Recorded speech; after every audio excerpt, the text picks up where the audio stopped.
Rabbit hole dwellers, we've got Peter, otherwise or better known as Swiss Hodler, on the show today. Nice guy, nice chill episode, hmm really down to earth. He's the definition of stay humble, right? And stack hmm sats. hmm Would you agree with that? I don't know what it is because he told us that he's from Scandinavia and he lives in Switzerland, so that's where you get the handle. But it was very easygoing, Mm, pretty great anecdotes. I liked his part about sports and Bitcoin. mm, So mm. overall, pretty cool episode with I think a few golden nuggets for people to take with them. Yeah, short fiat, long Bitcoin, and stay curious. Welcome back to yet another episode here at Rabbit Hole Stories. We've got a very special guest. It's Peter, otherwise known as Swiss Hodler. Peter, how's your day been, bro? Yeah, it's been a nice day because I managed to earn some fiat money today. Working for a bank as an external specialist, so I can buy more Nice. Bitcoin. So Yeah, no, I'm it looking was, at your it's a good ex day. Twitter. Yeah, man, Yeah, totally. Fiat, that's the only thing that fiat money is good for, right? Is to buy yeah, Bitcoin with it. exactly, exactly. Technically, you're converting shit into something valuable, and that's hmm amazing in itself. But looking at Yeah. your Twitter profile, X profile, whatever the fuck are we calling it nowadays, hmm it says short in fiat with Bitcoin since 2016. Mate, how did you discover Bitcoin way back then? And tell me what it's all about for you and what you're doing now in the space. Yeah. Well, it's a long story actually. So first, Go for it, bro. Go for it. what happened first? I heard about Bitcoin from friends back in, I think it was already 2014, 15, around that time. I created a Kraken account as well, Mm, but I didn't buy any in 2014, 15. But so it just kind of started bubbling under in my head, and I studied a bit more, um, enough to buy in 2016 for the first time. But after that, I did all the possible mistakes you can do in this space. So basically, I took out the profit, right? So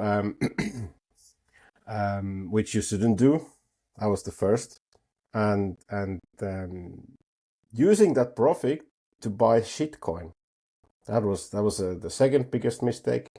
Like Ethereum, Solanas, and all those whatever meme coins they are now. So I used to do that mistake as well, and then obviously I bought real estate in Switzerland. I think 6 years ago. So I used some of the some of the coins to the walls. So, but since 2020, I have been only buying. So I didn't sell any. I because this first 4 years I was still kind of hesitant because so-called experts were telling that there are so much better technologies than Bitcoin, like Ethereum, for example. It's superior compared to Bitcoin, and the fee side of things is much lower there, and it's so much more faster and everything. It's so much better. So Bitcoin it's not gonna fly. It's gonna die basically. So it's don't waste your money in that. But I never I was always hesitant with that story because it's not about the technology in the end, right? It's about adoption. And once you get, because Bitcoin was anyways first in the market, it was already it's always been the biggest. So the adoption is so much more valuable than the technology itself. So that kind of kept me in the loop still, and I didn't give up, and I kept on believing in this stuff until the COVID came in 2020, and during the same time I left in-house role in financial services, and really started opening my eyes what's happening with the money printing and all the propaganda we were getting from left and right. So since then I have really been like getting deeper and deeper in the rabbit hole, and studying more and more. And now I'm basically,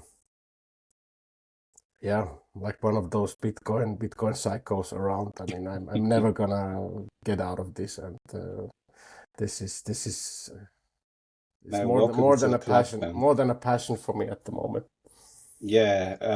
And people say, "Oh, what if Bitcoin goes to zero if it fails?" Well, you know what? I've got so much value in education and insight and understanding of the world because of Bitcoin, right? And that's never going to go away. And the people that I've met and made friends with, and you know, I've got strong bonds with now. That's all because of Bitcoin. I mean, you know, Bitcoin's value is far more than the technology. Mhm. It's the adoption, like you say. 100% agree with that, my man. Oh yeah, yeah. It's Yeah, never gonna go to zero. That's for sure. If it's gonna go to zero, I mean, I'm gonna buy at 1 cent the whole stack. I mean, if if it will not go to zero. I will be the last resort. yeah, totally. And you were saying about obviously all the mistakes you've made. I think that's a rite of passage in most rabbit hole stories, right? People Hmm. sort of go in for whatever reason it is, they don't understand it, and then hopefully, if they're curious enough, they will then start to realize that actually Bitcoin only. And you made that journey and you understood it, and now you're deep down this rabbit hole, like you say. Hmm. And I'm just curious, while we're on that topic of rabbit hole.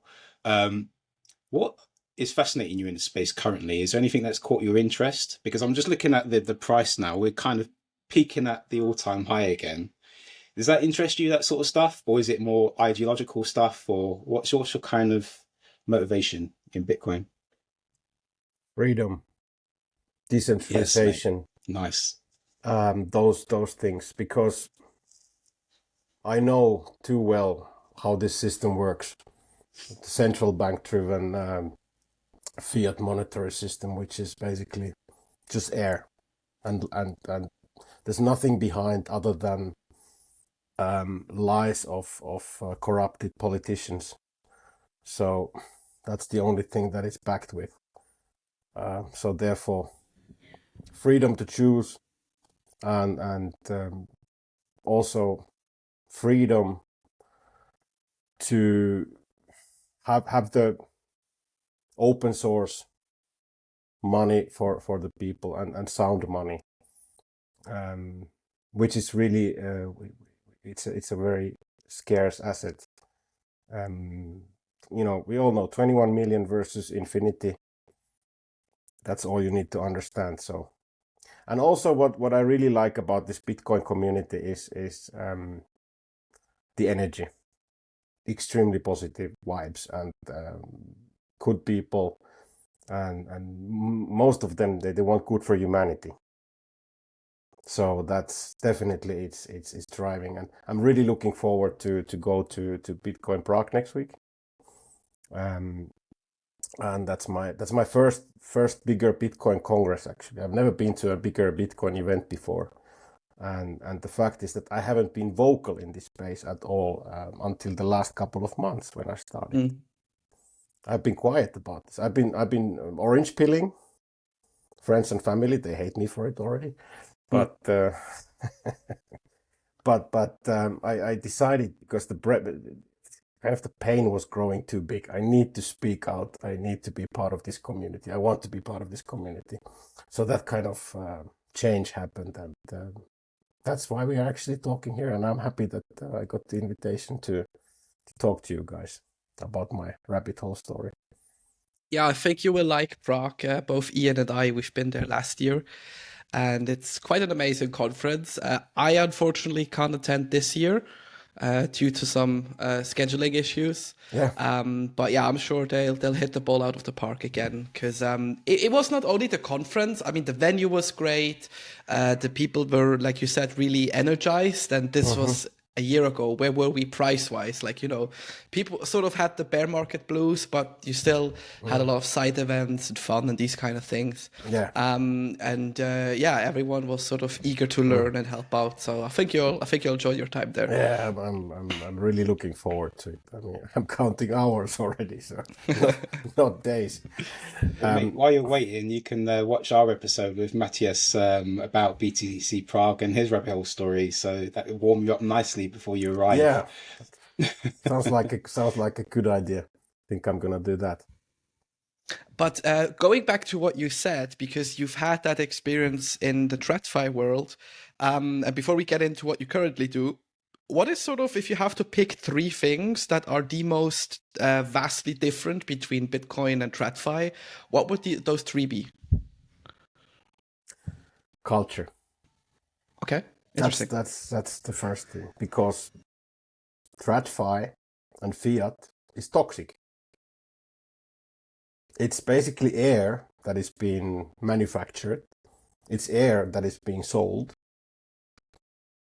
So that with that kind of foundation, you can't have anything real. So I think that is definitely something. And of course, I don't know, three things. I mean, it's so strong, this whole cultural thing, what I see, and all the aspects around that, this so it's really hard to,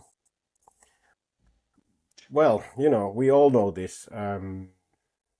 If you compare TradFi and Bitcoin, central banks driven system with infinite printing.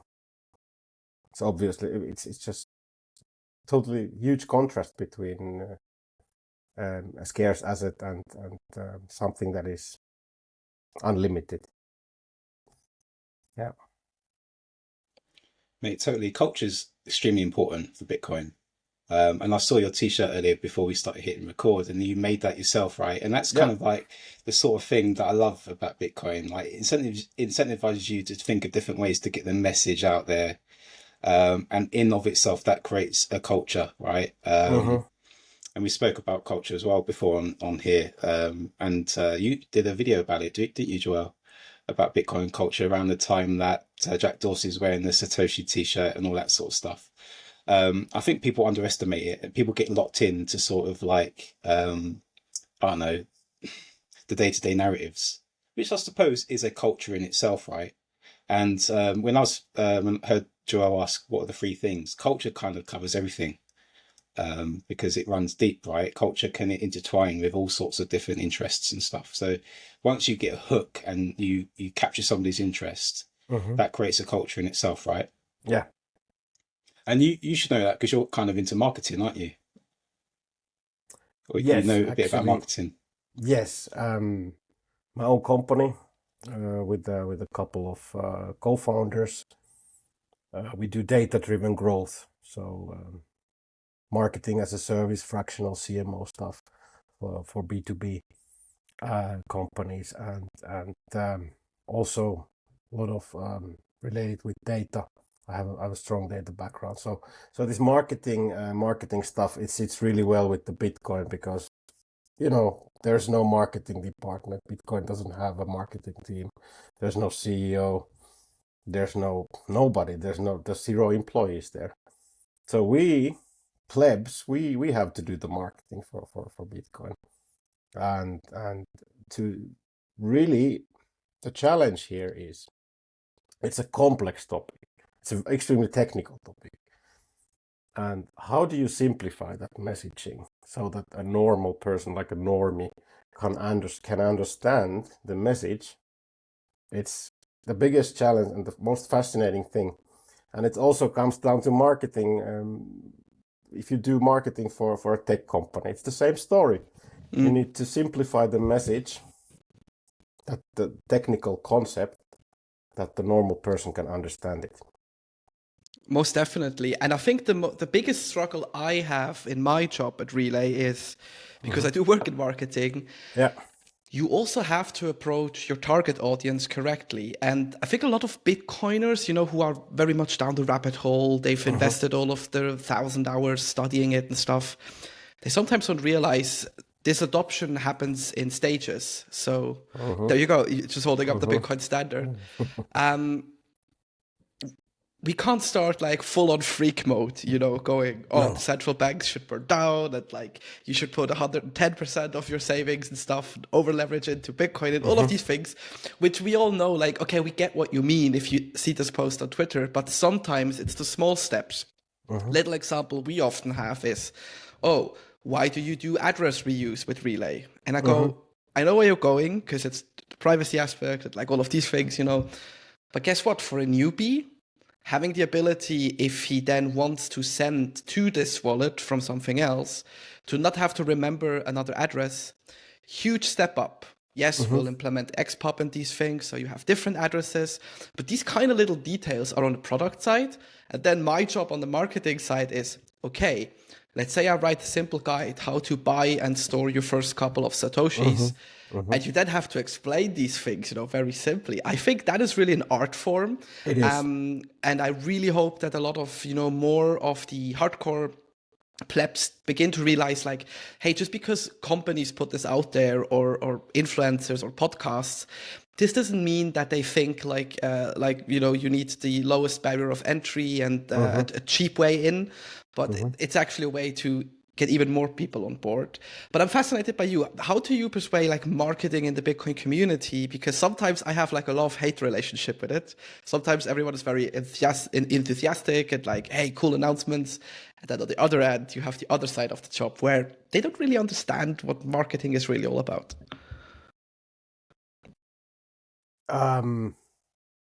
So you mean marketing in the Bitcoin space, or?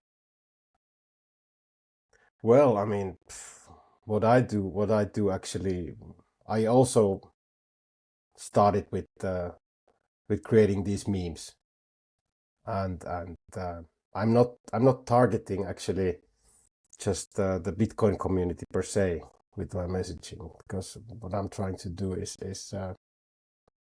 to spread the word outside the Bitcoin community as well. Because the Bitcoin community already knows what it's all about, so I think it's they don't need to be convinced that they need to buy more Bitcoin.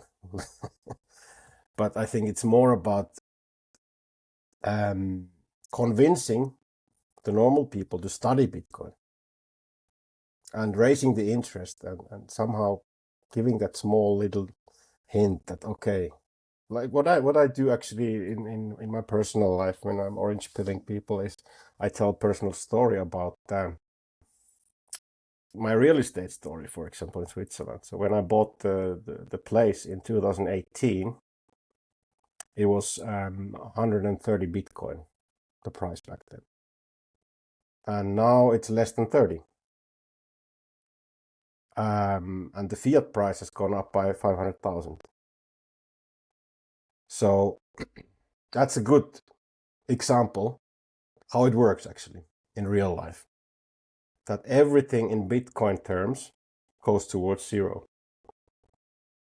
Whereas in fiat terms, I mean, the value of the place didn't really increase by 500,000. It's still the same place. I mean, there's of course demand around Zurich. It's clear, but still it's not. It's only because of the money printing the price went up. Yeah, it's The illustrations like demand that. didn't increase that much. Yeah, you see those illustrations pricing in Bitcoin over the years, and I think that's a brilliant tool, to be honest, because you're like, why is that? And it sparks a little bit of curiosity to maybe, hopefully, some people will be like, why is that then?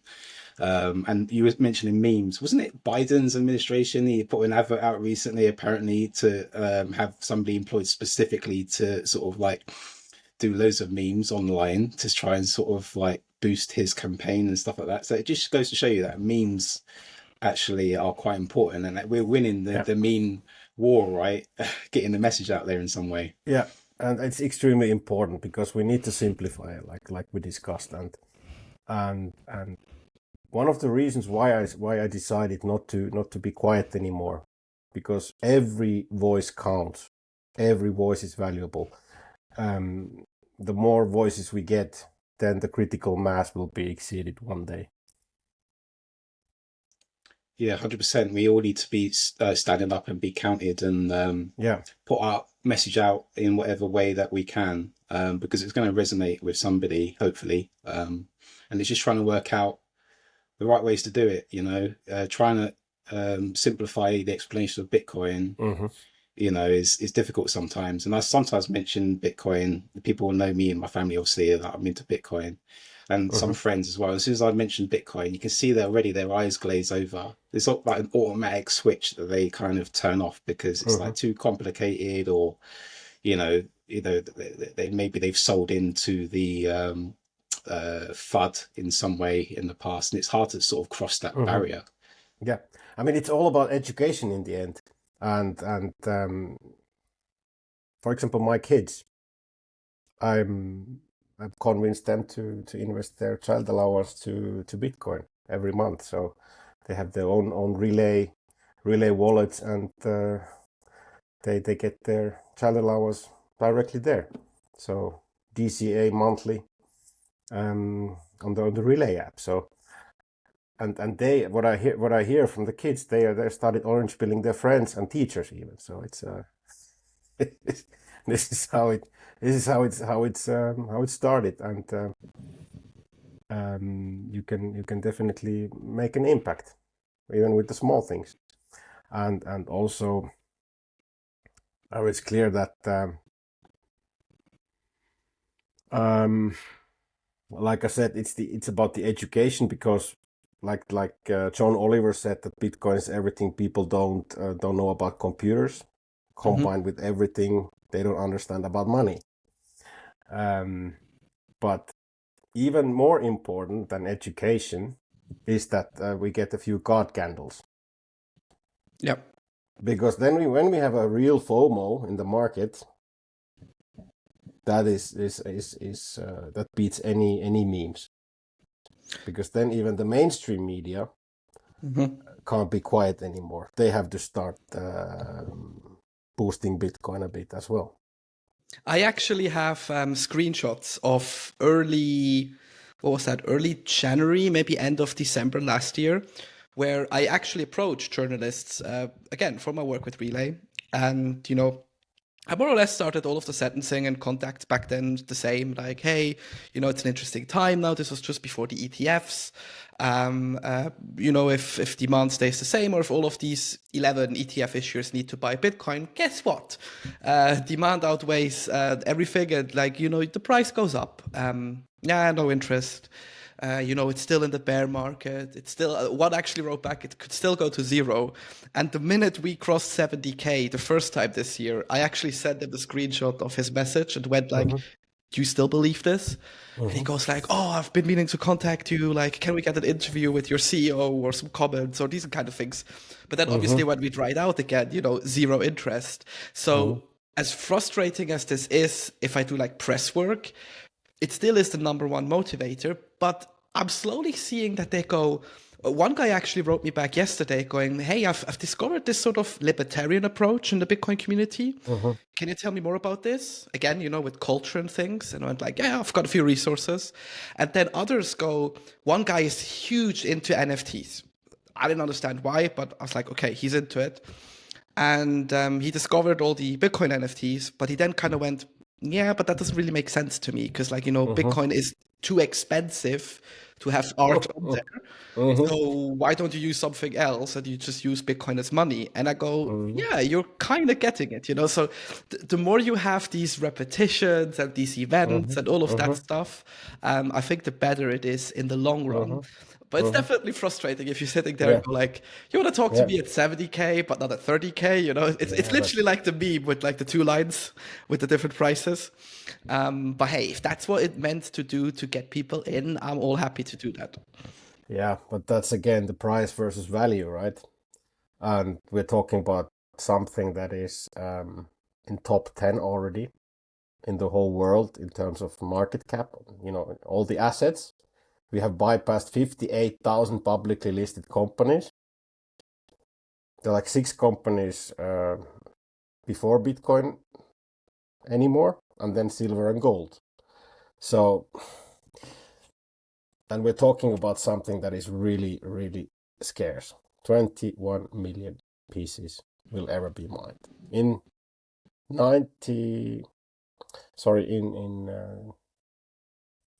10 years, we'll be at 99%. Mm-hmm. And for the last percent, we will need over 100 years to have all the Bitcoins mined. So it's insane that people, once they really understand how scarce the whole thing is, then they don't think about the price anymore. And you don't have to. That's also what I have to explain often. You don't have to buy the whole Bitcoin. You know, it's divided to 100 million satoshis. You can just use like 5 francs or whatever shitcoin you use, like euros or dollars or whatever. You don't have to buy the whole coin. And even like 1 million satoshis today, we're talking about $700. Mm. So how much worth it's gonna be in 10 years? Yeah, and not forgetting as well, then you start to realize that one Bitcoin is one Bitcoin, right? And that opens up Exactly. another door. But with people, the FOMO in, and then they start buying Bitcoin, how can we keep them there? Rather than just sort of using it as a way to leverage their fiat. Then that goes back to the culture again, right? It goes back to the education. It's difficult to retain people for the long term. Yeah, but I think it everybody has to go through their own path, and they have to do their own Yeah, studying. They have to 100%. really grasp it themselves. You can't really save everybody, you know. Yeah, everyone gets It's Bitcoin at the price they deserve and all that. exactly. I mean, it's your own responsibility in the end.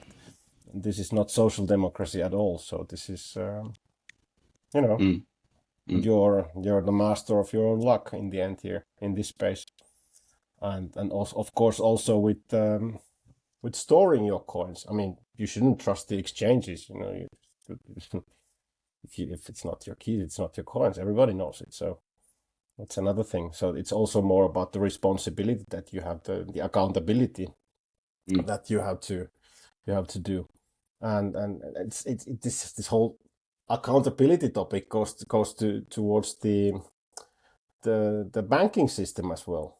I mean, imagine when banks fail, the central banks, they can print more money. But if we would be in the Bitcoin standard, this wouldn't be possible anymore.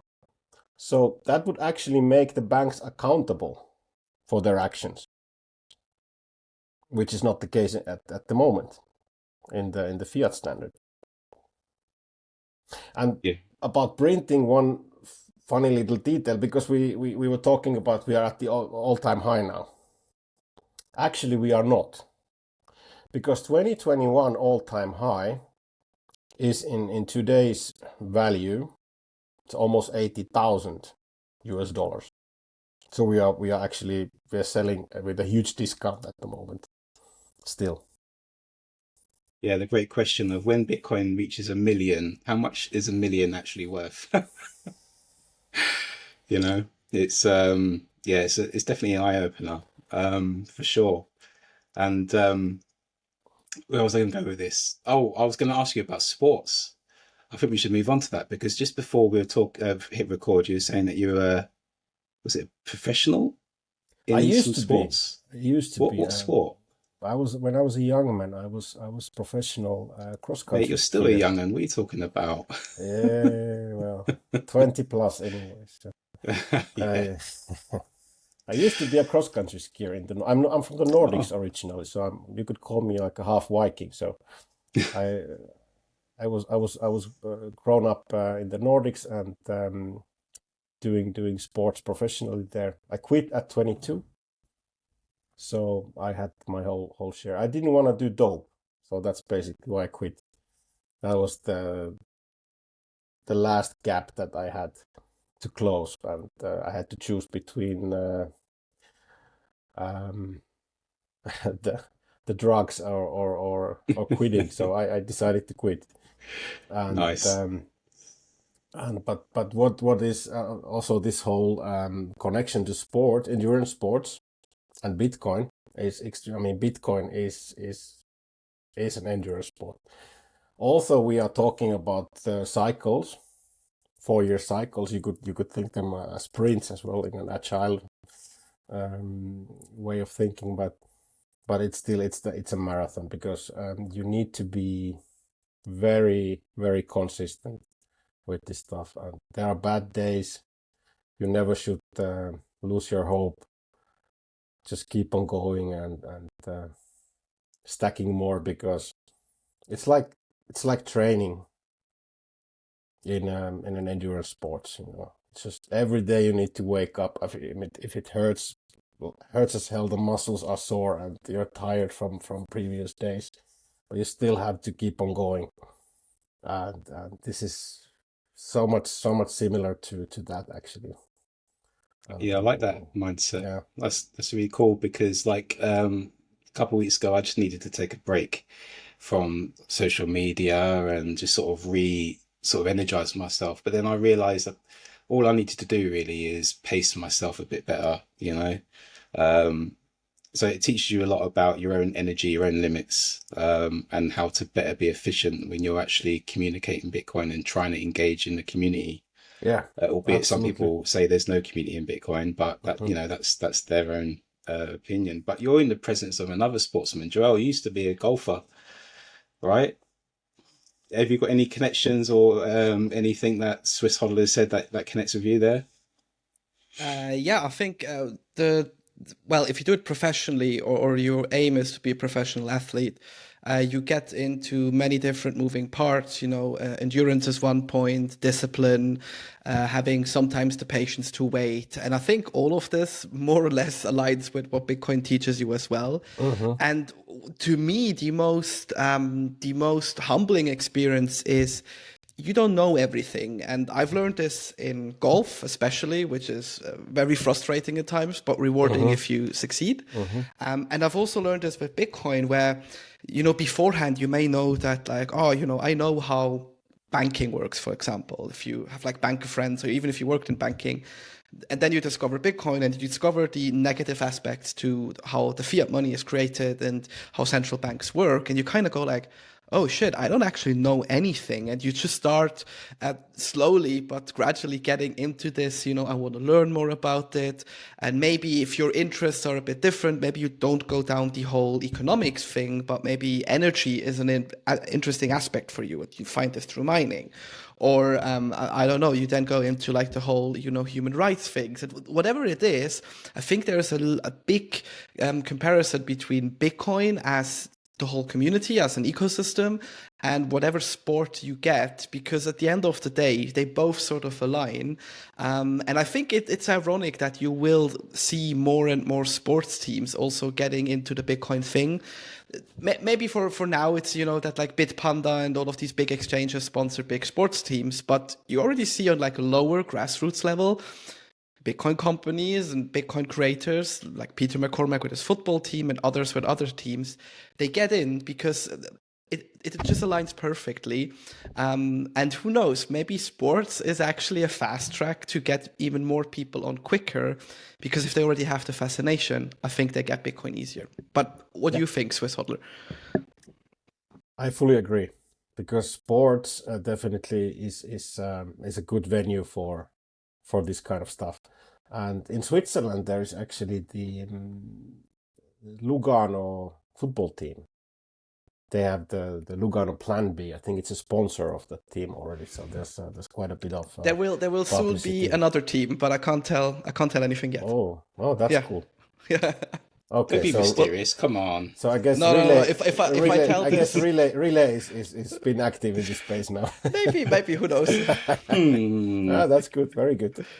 But yeah, there's definitely the interest. And funnily enough that you mention it, I also have a lot of friends who work in like sport management, companies, agencies, or just at like clubs. If I have to explain Bitcoin to them, it clicks instantly. Some get in on like the gambling side because, they're also into gambling because gambling casinos sponsor their teams. But if I then explain to them, like, you shouldn't gamble, you should put stuff aside, think of your housing example. I give a very similar example, and they kind of go like, oh, yeah, that actually makes sense. Yeah, let me put like $200 a month away and just like send it there, store it there, and we'll see in like 2-3 years. So I think the more we get these touch points in everyday life, the better. Yeah. And yeah, the more we see the Bitcoin logo out there, the easier it also gets, because it is, I personally think it could be a bit cooler. Like, it's very simple, it's very minimalistic, but it has a good recognition effect. And the more people see it, I think the easier it will be in the future. And it's also a funny thing, because the question is, why should we even talk about it? I mean, we get nothing out of it, right? But my answer is, it's good for humanity. That's why. And I think 100%. it's the only monetary system where I know if enough people contribute to it, and just think on like a global scale, it's still so tiny compared to other assets. But I can get people involved in the energy sector. I can actually revolutionize through money or through this technology people who are living in oppressed countries. You form an entire new field of business. And this is just a few touch points. I'm sure the more people will dig, the more you'll find. And you can't do this with fiat because you don't have access to enabling that sort of effect. If you work at a central bank, you may have, but you're just interested in your own bank and not in others. So also from this aspect, I find it fascinating that you can touch so many lives simply by contributing. Exactly.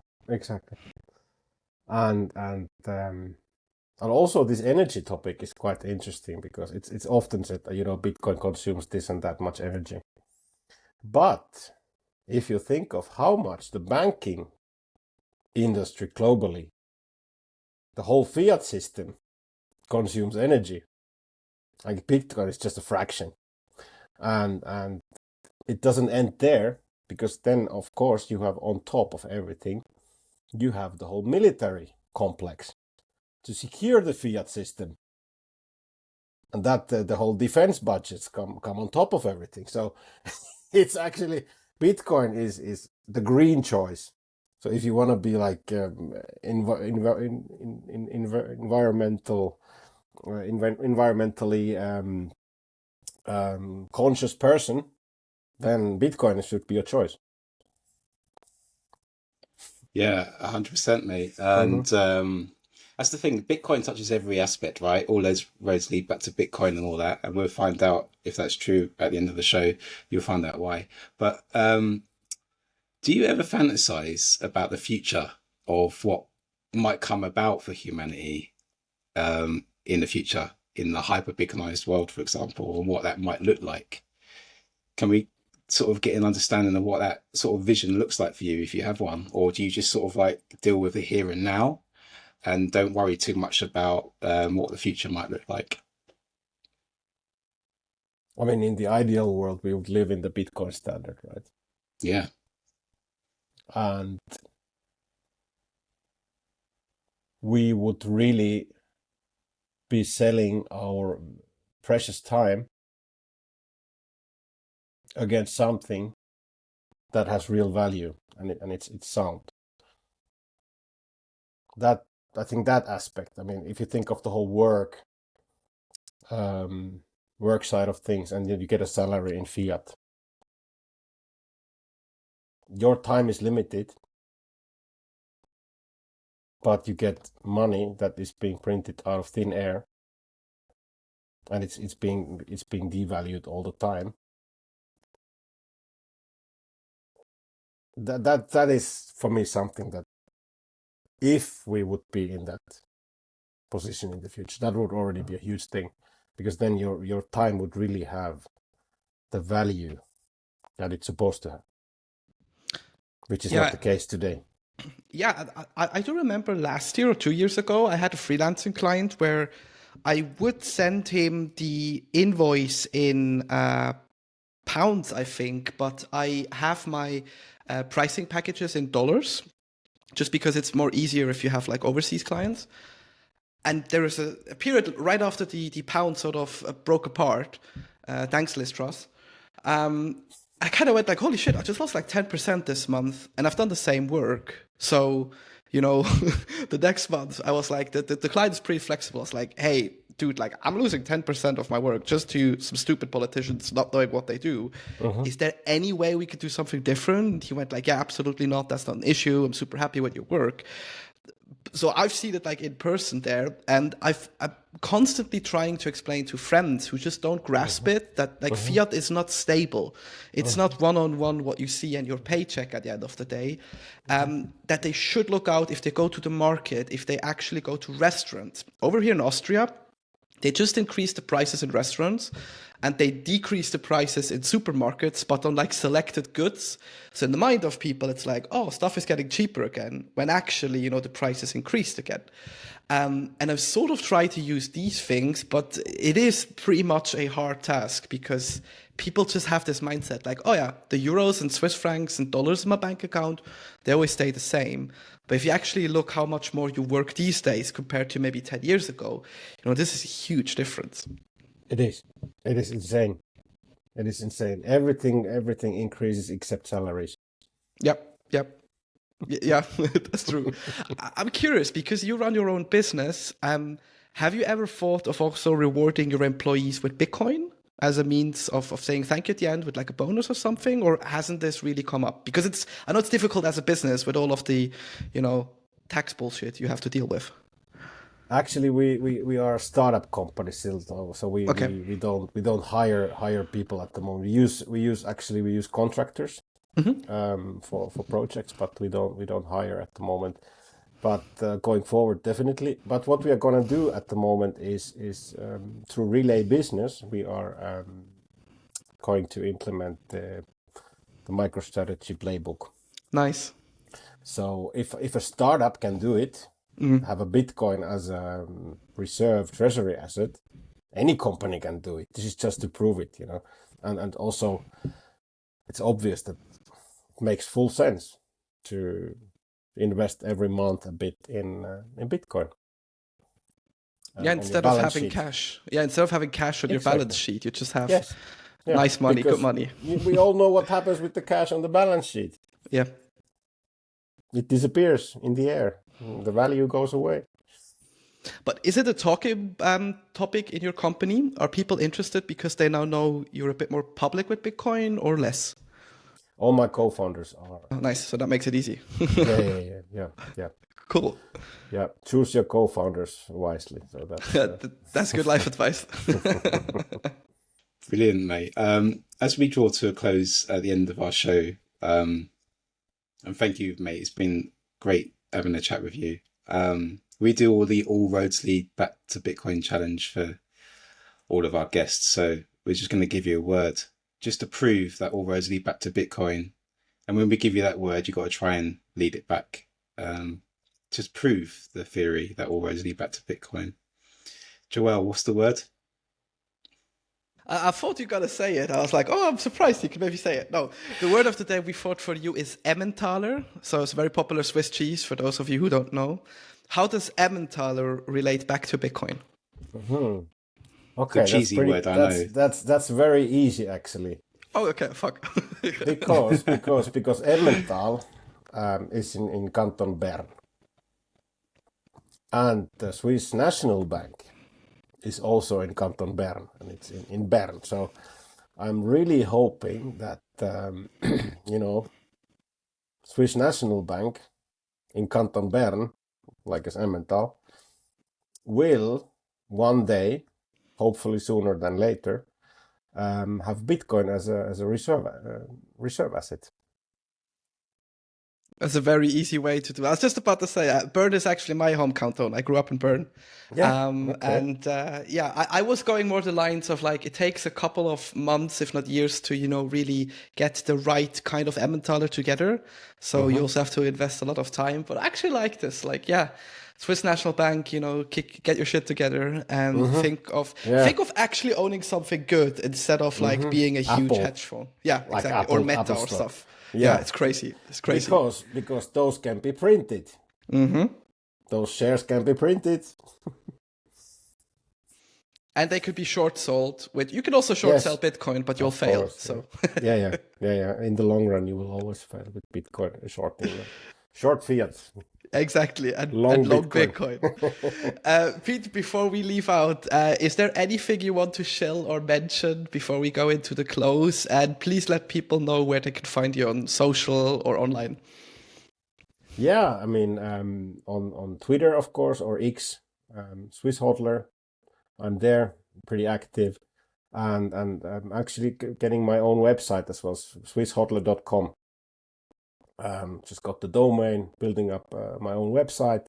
So yeah, that's where all the handles will be. Nice. Thanks, like Ian said, for your time for coming on, and as always, thanks for having me.